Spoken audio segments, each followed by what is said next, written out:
Hello all of AP's League of Awesomeness.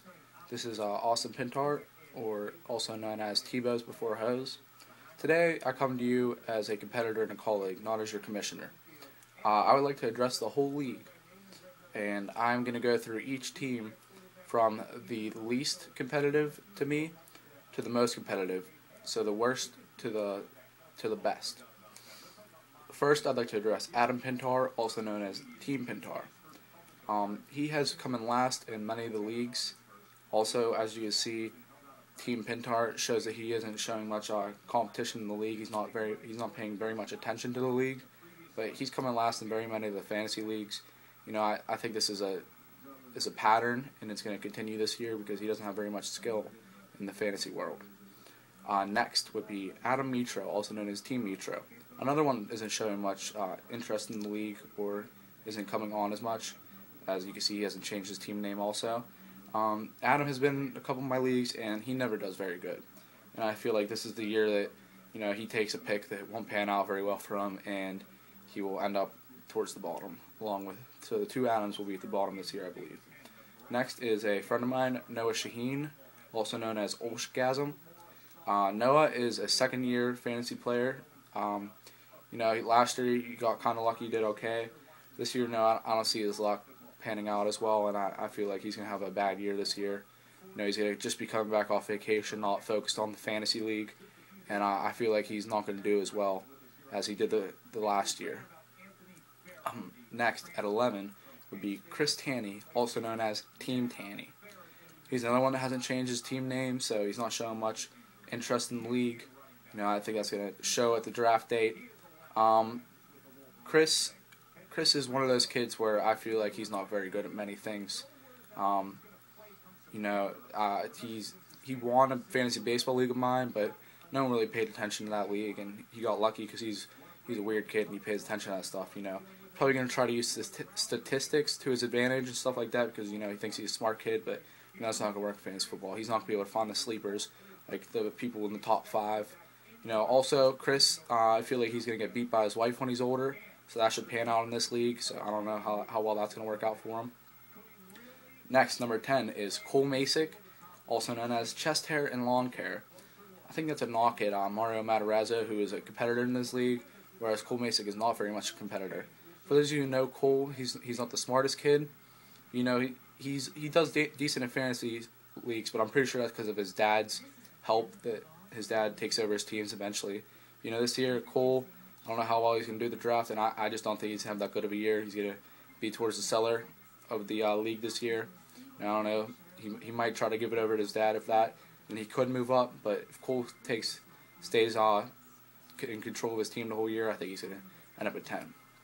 At 9, we have Kevin Schuley, also known as T-Bow Still Sucks. I disagree with that name a lot because T-Bow is awesome. As you can see, T-Bow. But, you know, the 9, that's a tough spot because that's one away from the playoff. And you know what? I feel he's going to come up short of the playoffs, just like he came up short of that shot in the state championship game. Just come up a little bit short. Sorry, I had to say it. Number 8, the first playoff spot. I have Lucas Parrish of T-Raw LBJ, and then in between the LBJ is Gay. I think that's a knock towards LBJ, and I like it. I like it a lot. That's why I gave him my last playoff spot. I actually changed his name to that, and I guess he hasn't been paying attention to the league because he has not changed it back. So, and that's why I only gave him 8 and hasn't moved him up. But he showed some interest in the league by changing it originally, but he hasn't shown up since. But I feel like he's going to have a decent year. He did all right last year. He showed up late to the draft, which angered me, so he better be there early this year. Next is Nick Lucchini of Nick Skirpan Old Superstar in the 7th spot.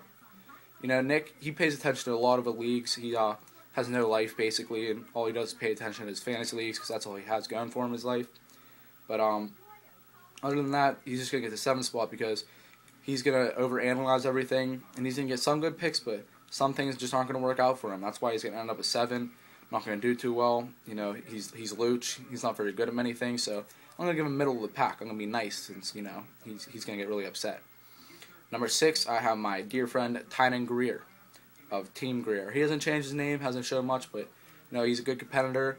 I'm not sure if he's done many fantasy leagues, but I feel like his downfall will definitely be that he's going to believe in his fudge packers too much, pick like the Donald Driver and people like that, and they're not going to pan out very well for him because he is a diehard Packers fan, but that's not going to help him very much.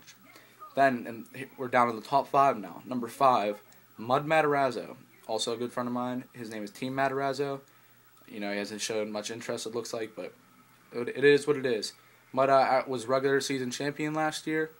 I feel like his Tom Brady pick with the second pick was bold, but it worked out. I feel like he's going to have another pick like that this year to help him out, but he's going to stop short just like last year. And number 4, we have Luke Caliguire, also known as Team Caliguire. He came in second last year after a solid round of pickups in the free agent league after he picked Peyton Manning in the first round. He rebounded really well, and I respect that. I feel like he's going to have another pretty good year, but I'm not sure about second. I'm going to give him 4th because I feel like he's a good competitor. At number 3, I have Kyle Kutchman of Team Kutchman. Kyle's a good guy. I feel like he's a pretty good fantasy player. He's all around solid. He's one of those sleepers that's going to sneak up on you, and he's going to do pretty well. I feel like he's going to take third this year, get a couple bucks out of it. Kyle's a good competitor, good kid. I feel like he's going to do something this year.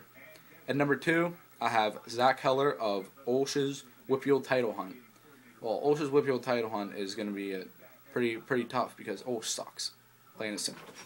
I feel like Zach's team is going to end up in second, just like his soccer team ended up second in the Whipfield Championship. He's going to end up falling short to a powerhouse of course, my team of Tebow's Before Hoes. I'm going to take this league by storm, and I'm going to just dominate everyone. That's all. I'm out. Feel free to comment back. It's all free. Go ahead. Come at me. See you guys later.